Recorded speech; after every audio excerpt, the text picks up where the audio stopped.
Hello friends, welcome back. We'll continue our series on CISSP. We are in Domain 3.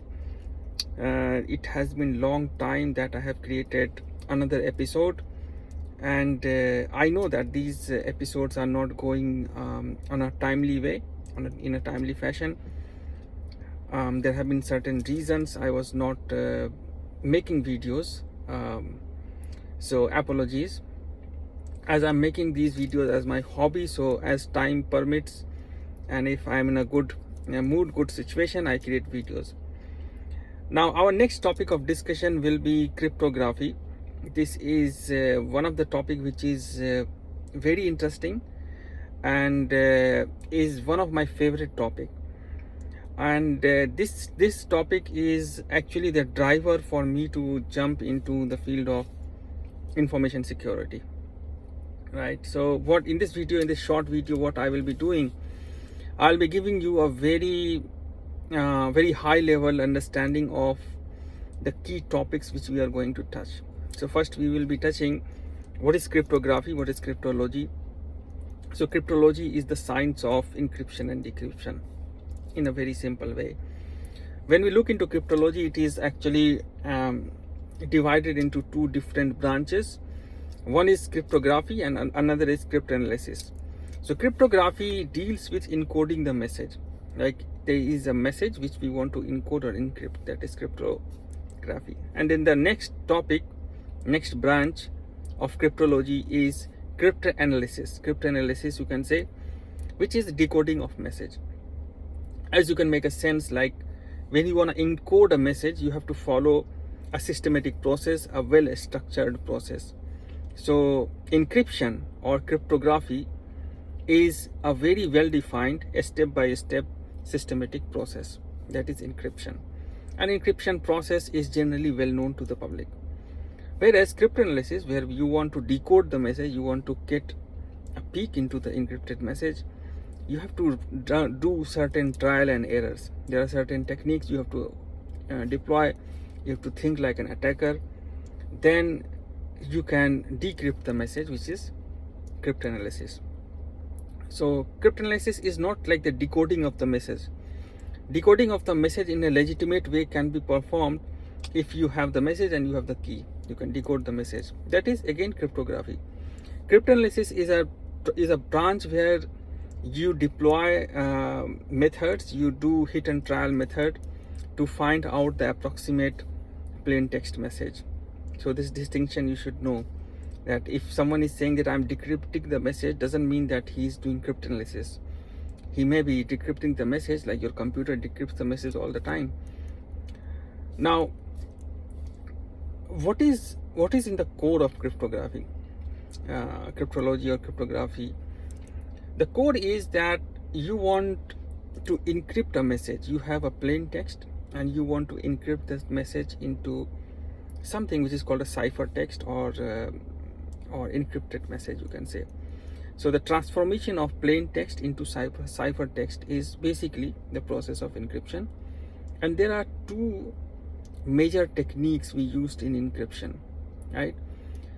As part of CISSP, you are not supposed to know the in-depth detail and functioning and mechanics of all those techniques, but you should be aware that when we are talking about the transformation of a plain text into cipher text, there are two broad techniques we deploy. First is called substitution technique. In substitution technique, you replace the characters of the message with another character, and that's the substitution technique in a very easy way.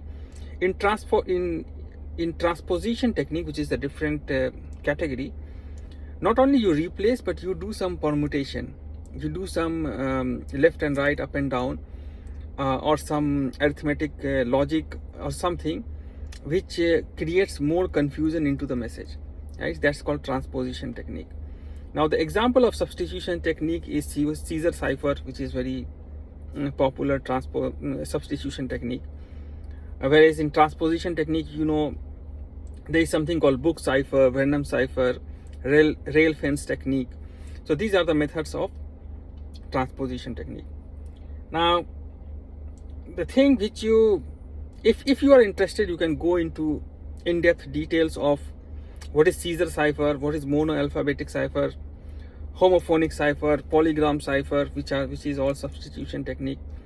But this is not expected in CISSP exam. No one is going to ask you about the details of these substitution technique or transposition technique. This is something which you should have in mind, so that you have a perimeter and boundary of the concepts which you are going to explore. So whatever we have talked, let me summarize. You have got cryptology. In cryptology, we discuss about cryptography and cryptanalysis. When we transform plain text into ciphertext, we use two category of transfer of the transformation. First is substitution technique, and another is transposition technique. Right now, these techniques transform a plain text into a ciphertext. Now, when we do encryption in real time, or we deploy methods to encrypt, there are basically two type of cryptographic technique we use. They are very common. We all have heard. They are either symmetric key cryptography and asymmetric key cryptography. In symmetric key cryptography, we all know that we have only one key which is used to encrypt the message, and the same key is used to decrypt the message. That is symmetric key encryption. In asymmetric key encryption or asymmetric cryptography, you have got one key for encryption and one key for decryption. This is also referred as public-private key pair. Like, you encrypt a message with a key, and then you circulate another key to every participant in the world. They can use that key to decrypt the message, right? So this is how encryption decryption work in asymmetric key. In the very beginning, like, if you start to look into those definitions, that okay, we are circulating the key to everyone, then how is this encryption?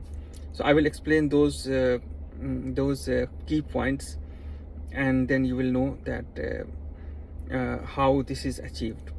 So when it comes to encryption techniques or cryptographic techniques, you have got symmetric cryptography where you have got only one key, and then you have got asymmetric cryptography where you have got one key for encryption, one key for decryption. At this point of time, just have this knowledge in your mind. This may be confusing at this stage, but when I will explain in details about public-private key pair, then it will be very easy. Now, in symmetric key cryptography, there are two aspects of symmetric key cryptography or symmetric key algorithm.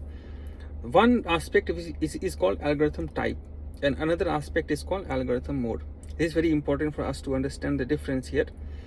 Algorithm type defines what size of plain text should be encrypted in each step of encryption. So encryption may have 1, 2, 3, 4, 5 multiple steps depending on the type of encryption, which we will look into.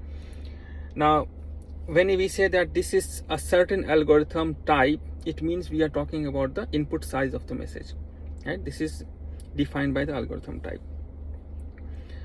And the size of message could be a stream cipher or block cipher. In a stream cipher, you encrypt bit by bit. In block cipher, you encrypt a block of message. We define the minimum block, and we increment that block size, and we encrypt the message in blocks.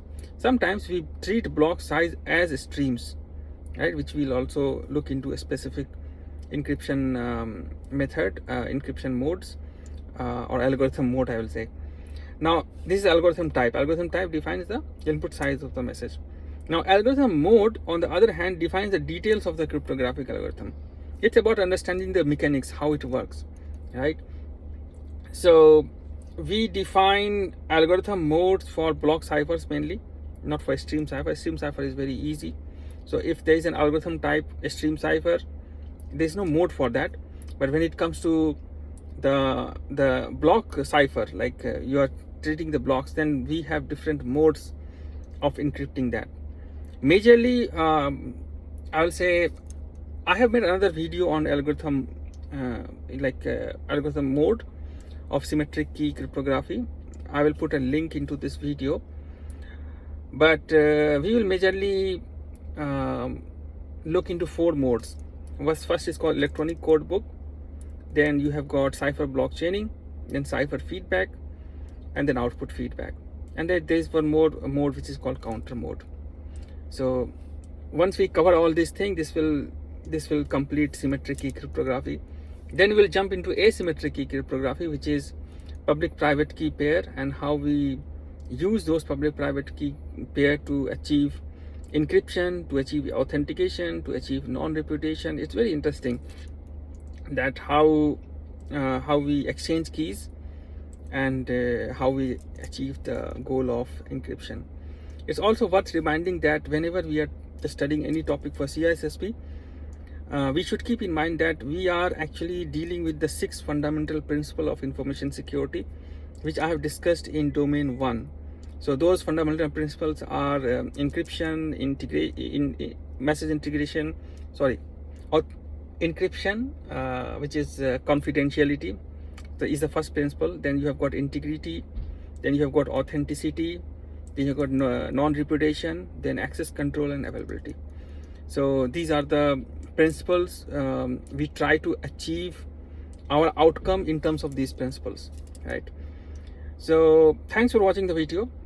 See you again in the next video. My upcoming video may not have all those whiteboards and other stuff because it takes more time for me to create it. And as I said, I'm making this as a hobby, so I will continue doing it if time permits.